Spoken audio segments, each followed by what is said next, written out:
con penalistas tan avesados, a pesar de su corta edad, como el doctor Miguel Valerio Giminián, uno tiene la tentación de comenzar analizando la vida judicial, los casos que son, los que no son, antes que teorizar y que hablar de doctrina, de literatura. Esta noche no vamos a hablar, pero vamos a comenzar con el proceso que ya está al doblar de la esquina de la selección de los jueces que van para el Tribunal Constitucional, sobre todo quién podrá sustituir al presidente Milton Ray Guevara, amigo común, respetabilísimo, y sobre todo Miguel Valerio Giminián, porque yo creo que ya como grupo social y especializado estamos muy maduros para que vuelvan con la solfa de no queremos políticos en las cortes. Yo creo, y con todo el respeto para el presidente de la República, que ya debe dejar ese asunto que pegó, que fue muy asertivo en otros momentos, pero luego del excelente trabajo que hizo el ex vicepresidente del Partido Revolucionario Dominicano, senador, embajador de las distintas administraciones del Partido Revolucionario Dominicano, yo creo que lo que debemos querer son personas especializadas, personas dignas y que puedan asumir una responsabilidad como la que significa pertenecer al Tribunal Constitucional. Ya nos dijeron que a usted no le interesa, pero ¿cuáles son sus expectativas con este proceso muy importante, determinante para la democracia en la República Dominicana? Mira, en primer lugar, yo tengo que partir de que yo no era muy aliado de un Tribunal Constitucional y que el tiempo me quitó la razón. Eso es algo importante porque he visto sentencias que han marcado principios en la sociedad dominicana y que han regulado situaciones que muchos años debieron regularse, que no lo hizo la Suprema Corte de Justicia, que tuvo casos similares, y que el Constitucional se ha atrevido en su sentencia a evaluar y analizar la sociedad dominicana. El presidente Ray Guevara, quiero decir que con él me unen lazos históricos. Primero fue mi profesor 2 veces en la Pontificia Universidad Católica Padre y Maestra, después fue el presidente del jurado de mi tesis de licenciatura y posteriormente yo fui su subalterno en el Ministerio de Trabajo, con lo cual lo conozco muy entrañablemente y ese era un político. Absolutamente. O sea, nunca dejó de ser un político. Fue un político a tiempo cabal y mira qué tremendo presidente. Entonces, a mí, yo prefiero mucho más ese tipo de personajes que ya sabemos a qué nos atenemos, que me vengan a teorizar. ¿Cuál es el gran reto del Tribunal Constitucional? No es solamente la selección de jueces, estamos en una selección muy compleja, porque es la última camada de la primera elección que sale. Es decir, que viene una corte totalmente diferente, con pensamiento diferente. Y eso es bueno porque se demuestra que el Tribunal Constitucional, a diferencia de lo que pasa en la Suprema, que la elección es al mismo tiempo, parece mucho más sano que se vaya rotando en el tiempo, porque el que viene de fuera toma la experiencia del de dentro en cuanto al manejo, no en cuanto a su pensamiento, y el que viene de fuera también impregna pensamiento nuevo. ¿Cuántas elecciones tiene? Tiene el presidente y el 2 vicepresidentes. ¿Por qué el presidente es clave en el Tribunal Constitucional? ¿Por qué? Porque el mecanismo de votación de 9 votos para sacar una decisión amerita que una persona tenga el liderazgo suficiente, la templanza y el conocimiento de lo que se mueve ahí. Entonces, ahí no puede ir cualquier presidente. Ahora, el presidente Abinader es una persona que tiene mucha dicha. Sí, yo pienso que es el hombre más dichoso de la República Dominicana. Porque podría elegir 2 presidentes del Tribunal Constitucional. Uno, que lo elija de adentro ahora, que termine su mandato, y el otro, si él pasara a la reelección, él ganando, tuviera la oportunidad de designar un segundo presidente del Tribunal Constitucional. Que, a propósito, y antes de esa dimensión que le atribuye usted a este cambio, me luce, y todo se ha transformado, que la composición actual del Consejo Nacional de la Magistratura es tan diferente a las anteriores, donde primaba el conocimiento jurídico, independientemente que usted fuera cercano o lejano del pensamiento de los integrantes. Pero debido a que hay menos personas con conocimientos jurídicos, y a propósito de la dicha que tiene el presidente, también su intención será avalada por esos votos. El presidente del Senado no tiene conocimiento jurídico, llega por otras razones ahí, con su capacidad y todo lo que usted quiera, y ahí viene algo casi proscrito para ustedes analizar. ¿Podemos algún día pensar en un cambio de la composición o en la composición del Consejo Nacional de la Magistratura? Tiene que ocurrir. ¿No se sorprendió usted? No, al contrario, yo he abogado por dos cosas que son un poco difíciles. Una, no es la sencillita de que saquen al procurador, que yo creo que ahí todo el mundo está de acuerdo, porque un procurador que tenga la potestad de evaluar jueces, ya vimos una evaluación funesta que ocurrió ahí. O sea, funesta, donde un procurador ajustó cuenta, le salió mal el tiro con la procuradora de hoy, y el camino sí fue de doble vía. Dos, sí, porque eso hay que decirlo. Sí. Dos, el presidente de la Suprema yo creo que habría que sacarlo y el secretario también. ¿Y entonces? ¿Cómo yo quedaría? haría un consejo de 5 personas donde se legitime la democracia interna del órgano y que los políticos decidan. ¿Por qué? Te estoy diciendo, puede ser el presidente de la República, el presidente del Senado, el presidente de la Cámara de Diputados y el diputado y senador de la minoría que vaya. Esos 5 pueden hacer ¿Sería el mismo más trabajo. sincero? ¿No habría delegación vicaria? Porque todos sabemos cómo se inclina el asunto. Es ¿no? que totalmente, o sea, en principio el presidente de la Suprema venía a hacer un equilibrio contra la parte política, pero eso no ha ocurrido en la práctica. Entonces, si hay tantas altas cortes, que este es un país con muchas altas cortes, el Tribunal Superior Electoral, la Suprema Corte de Justicia, y... Si fuera mi ley, dice, quítala. Y yo estoy de acuerdo con él también. Aquí hay que eliminar muchas cosas. Y el presidente de la Suprema. O sea, esos tantos conglomerados tendría el mismo derecho el presidente del Tribunal Constitucional a elegir entonces sus sucesores. Claro. Porque aquí hay un tema, aquí pasan cosas. Aquí habría que hacer un proceso de doble check, de doble selección. Y eso no es tan cómodo. Primero, la Suprema Corte de Justicia debería depurar los candidatos a jueces de la Suprema Corte de Justicia. Y el Tribunal Constitucional saliente debería evaluar y depurar los candidatos. Entonces ellos, de todo el que aplica, mandan ternas al Consejo. O sea, hay que hacer una reforma mucho más de calado que el simple hecho de sacar gente. Otro detalle, doctor. Esto yo le llamo las pruebas nacionales. Este asunto de exponer ante la sociedad y a la comunidad jurídica personas que tienen 10 y 12 años de ejercicio, que posiblemente se atormenten delante de la majestad de ese consejo.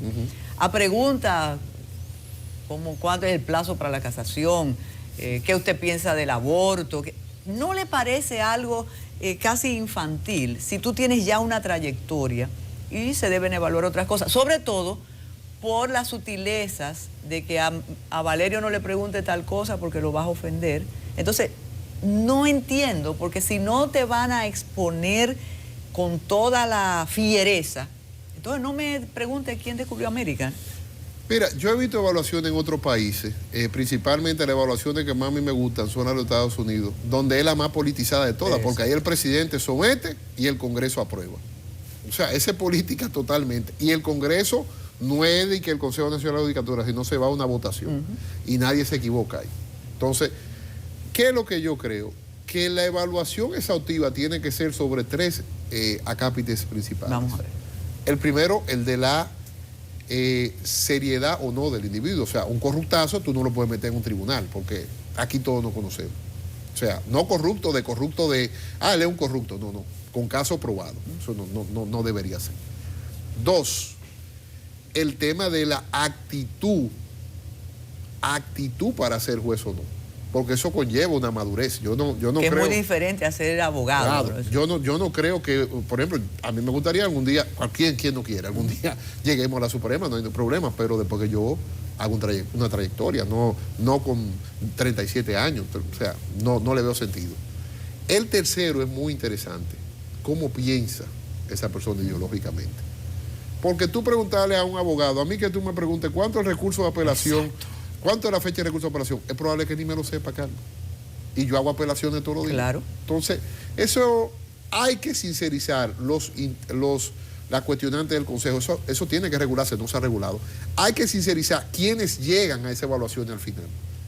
Sí, y eso no debería ser materia del Consejo. Yo creo que deberíamos hacer un órgano más democrático donde vamos a elegir del Tribunal Superior Electoral, que el Tribunal Superior Electoral saliente, que ya no haya reelección, los jueces de la Suprema saliente o el Tribunal Constitucional reciban todas esas ternas.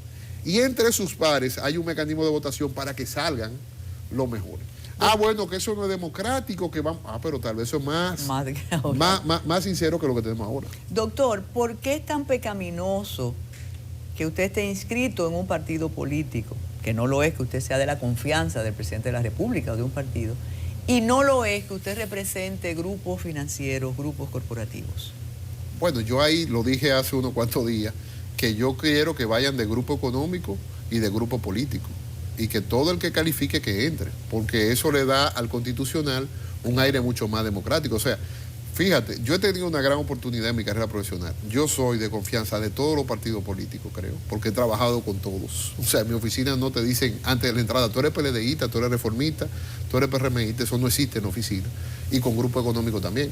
Entonces, yo entiendo que el problema no es quién se postula. El problema es sincerizar la selección, y la selección no está del todo sincera. Y estoy diciendo desde los mecanismos de evaluación hasta quién preselecciona. O sea, tal vez quitar la preselección al Consejo y el Consejo que se siente ese día a esas preguntas. ¿Usted es partidario de que la presidencia se escoja de la nómina que hay ahora? Mira, ahí es una decisión política. Y ahí es que viene la falsa esta de lo que tú y yo hemos definido con mucho atino durante muchos años, pero que el tiempo no empieza, el puratinismo dominicano, que es muy criollo, muy caribeño. Sí. Es según a mí me convenga. O sea, yo estoy en desacuerdo contigo porque a mí me conviene. No es porque estamos hablando de esto en objetividad. Entonces, yo entiendo de que ahí el presidente tiene que decidir qué le conviene a sus intereses y el Consejo. De hecho, usted que porque es un pacto político. Usted se mueve en los pasillos, usted sabe que prácticamente te dicen quiénes son los que van. Sí, bueno, ya se empieza a decirle personas que van a entrar. Claro. Aunque quiero decir en honor a la verdad que el presidente Abinader en eso ha dado muchas sorpresas. Yo lo que espero es que el tiro no le salga tan mal como la Cámara de Cuentas. Bueno, que por cierto, estamos funcionando sin Cámara de Cuentas. Una Cámara de Cuentas desacreditada, que no funciona, que el primer poder del Estado estaba contra la pared. Pero yo no soy la entrevistada. Oiga esto. No, pero déjame decirte algo, no es eso solamente lo interesante, donde todos los partidos se sienten representados, pero todo el mundo reniega de la Cámara de Cuentas. Y es la Cámara del Cambio. Claro. Esa fue la Cámara que el expresidente del Senado, que hoy funge como una especie de ministro, el señor Estrella, dijo, sí, esta es la Cámara ideal. A veces me pregunto, ¿cómo usted logra, hablando como usted habla y exponiendo las miserias tanto del Ministerio Público como del Poder Judicial, cómo usted logra el éxito en su ejercicio? Porque la transparencia, la sinceridad, aquí se paga muy caro. Mira, eso bueno, contigo tengo mucha confianza, porque yo digo que aquí hablamos con la carta sobre la mesa. Yo aprendí a decirle a la gente blanco o negro temprano. O sea, tú le dices a la gente sí o no, y te evita muchos problemas a largo plazo. Entonces, yo soy la gente que cuando tengo un cliente, yo tuve la oportunidad, porque fueron casos públicos, de representar un grupo económico muy grande en un momento y al sindicalista más fuerte de aquí, que era Blas Peralta, y lo defendí a los dos iguales. De hecho, hay gente que se me ha ido a quejar a la oficina de por qué yo defiendo a uno y a otro no. Y bueno, si tú me pagas lo que él me está pagando, es muy probable que es por no trabajar. Pero está el grupo de sus colegas de bata blanca que dicen que eso no es posible. ¿Cuáles son esos? Los apóstoles de la ética. No, pero que entonces no son abogados. Porque al abogado, o sea, para que haya el mejor de los procesos, lo que tiene que haber la mejor de la defensa. Definitivamente. Y yo ahí, a mí cuando me saltan que yo no defiendo, que tú no... No. Esto es un tema simple. Tú tienes que tener dos cosas para creer un caso. Dos cosas. La primera, la historia que te cuenten para ti tiene que ser creíble. Porque si tú no crees en lo que te cuenta tu cliente, entonces no coge el caso. Eso decía Artañán Pérez Méndez. No lo coja. O sea, yo tengo que defender lo que él me dice. Ahora, claro, en el camino tú le dices, mire, esta historia, hay cosas que me parecen que hay que sean más atinadas, porque parecen desatinadas. Y en segundo lugar, el acuerdo económico, yo no veo ningún problema en tú decirlo. Pues, más claro, si tú pagas tus impuestos. Claro. Acuérdate lo de Charles Dickens, si solo existieran buenas personas, no existieran los abogados. Claro.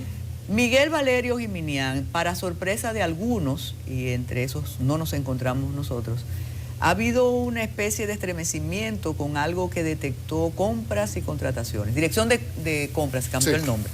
Sobre todo porque ese es un referente de la ética, de la sociedad civil y del cambio. Y esta vez lo único que el proceso nos llamó la atención porque ya iba muy adelantado. Desde afuera, tú dices, nos estamos refiriendo al caso del Intran. Del Intran.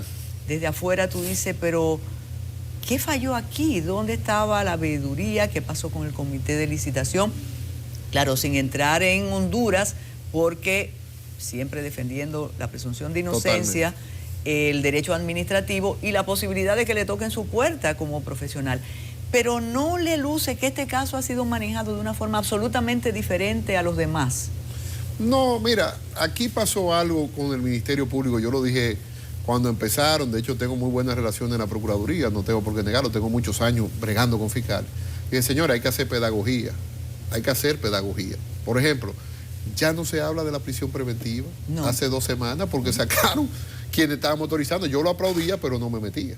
Entonces, yo quiero que volvamos a hablar de la prisión preventiva, porque hay gente que hemos estado en contra siempre de eso. Ni del sistema carcelario. ¿No? Totalmente, o sea, yo no le veo ningún problema a decirlo. Yo no creo en la prisión preventiva. O sea, lo he dicho 1000 veces. No creo por una sencilla razón, porque hay una presunción de inocencia y no todo el mundo es peligroso. Peligroso para mí es una persona que pone una bomba. Ese es peligroso. Peligroso para mí tal vez un asesino en serie. Bueno, ese es peligroso porque hay indicios que te van a llevar a que tuvo un peligro. Entonces, ¿cuál es el tema de lo siguiente? Cuando aquí se tomó ese caso del Intran, lo primero que hay que verificar lo que ocurre internamente y ver si esos papeles son verdaderos o no. Ahí estamos de acuerdo, o sea, tú tienes que demostrar o no. Pero a mí me luce muy extraño que una empresa de Delaware haga una crítica aquí. Yo quiero ver por qué llegó esa empresa y cómo llegó esa empresa. A mí me luce muy extraño, digo, respetándote la investigación que hicieron, porque evidentemente el director de compra fue muy cuidadoso cuando habló. Dijo, los indicios. Entonces, indicio quiere decir que algo que todavía no está comprobado. Entonces hay que corroborarlo. Que el Ministerio Público ahora decía. Entonces yo creo que el Ministerio Público tiene que hacer su levantamiento y en su momento podría pasar este proceso de inmediata coerción. De hecho, una de las personas que menciona, lo veo en Twitter activamente, me parece que no va para ninguna parte. Entonces, llevar su proceso calmado. Yo no creo en esos procesos acelerados. De hecho, una de las reformas que yo he dicho varias veces que hay que hacer aquí es el Código Procesal Penal, hacerlo como calma. Este es el único país donde se legitima, o no, de los pocos países donde se legitima. Yo te investigo, tú trancado. Claro. Y aquí tenemos que hacer como Estados Unidos. Cuando tú me presentas un juez, pues tú tienes ya toda la evidencia. Sí, pero ahí sí pasa algo como historia del derecho procesal dominicano. Usted que es un investigador, un estudioso. Es que la modificación del código se produce precisamente por el tránquenlo. Y yo hablé mucho y escribí mucho sobre la mentira del tránquenlo. Yo discutía también. con jóvenes profesionales que ahora tienen canas. Y Gracias. decían, no. Gracias por lo que me toca. Sobre todo y no tienen cabello. porque venía desde la jurisdicción de instrucción que no era un centro inquisitorial. Sí. Entonces, tenemos en la Procuraduría General de la República el sumum del garantismo en la República Dominicana. Sin embargo, hemos vuelto no atrás, sino a crear una especie de norma y uso con la prisión preventiva cuando se trata sobre todo de políticos, de funcionarios del pasado. Eso está claro, ¿no? No, y del presente y del futuro.